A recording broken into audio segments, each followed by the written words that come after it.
নাকাশীপাড়ার জোড়া খুনের তদন্তে বড়সড় সাফল্য। ভিন রাজ্য থেকে গ্রেপ্তার দুই সুপারি কিলার।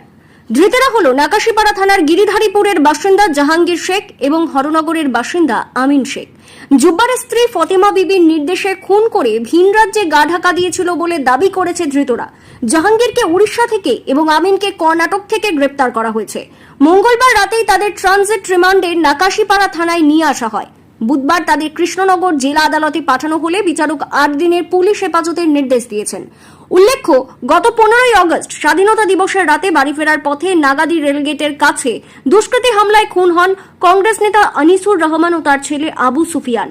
মৃতের পরিবারের পক্ষ থেকে অভিযোগ তোলা হয়, হরনগর অঞ্চলে তৃণমূলের সভাপতি জুব্বার শেখ জেলে বসেই খুনের ছক কষেছে এবং জুব্বার শেখের দুষ্কৃতী বাহিনী এই খুন করেছে। অভিযোগের ভিত্তিতে জুব্বারের স্ত্রী তথা হরনগর পঞ্চায়েতের প্রধান ফতেমা বিবিকেও পুলিশ গ্রেপ্তার করে।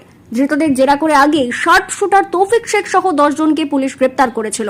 সোমবার নাকাশীপাড়ার মালুমগাছা মসজিদ পাড়ার বাসিন্দা আসাদুল্লাহকে গ্রেপ্তার করা হয়। মঙ্গলবার তাকে আদালতে পেশ করা হলে বিচারক 9 দিনের পুলিশি হেফাজতের নির্দেশ দেন।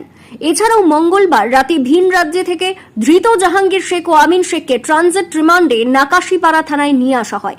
পুলিশ সূত্রে জানা গিয়েছে, ধৃত জাহাঙ্গীর ও আমিন জেরায় আনিসুর রহমান এবং তার ছেলে আবু সুফিয়ানকে খুনের কথা স্বীকার করেছে। জুব্বার শেখ যে দুষ্কৃতী বাহিনী গড়ে তুলেছিল, সেই বাহিনীর সদস্য ছিল ধৃত শার্প শুটার তৌফিক শেখ, জাহাঙ্গীর শেখ ও আমিন শেখ। জুব্বারের নির্দেশে তারা বিভিন্ন এলাকায় দুষ্কৃতীরাজ চালাতো বলে অভিযোগ। ধৃতদের আরও দাবি, জুব্বার শেখের স্ত্রী ফতেমা বিবি তাদের খুনের জন্য সুপারি দিয়েছিলেন। নাকাশীপাড়ার এই জোড়া খুনের ঘটনায় এখনো পর্যন্ত মোট 13 জনকে গ্রেপ্তার করেছে পুলিশ। তবে এখনো পলাতক জুব্বারের 2 ছেলে। তাদের খোঁজে তল্লাশির পাশাপাশি ধৃতদের জেরা করে খুনের ঘটনায় ব্যবহৃত অস্ত্র উদ্ধারের চেষ্টা চালাচ্ছে পুলিশ। আপনাদের পুলিশ গ্রেপ্তার করেছে কেন? নাগারিতে মার্ডার হয়েছিল মার্ডার বিষয়ে। কে সুপারি দিয়েছিল? জুব্বারের বডি। হ্যাঁ, জুব্বারের বডি। কতজন ছিলেন আপনারা? 7-8 জন।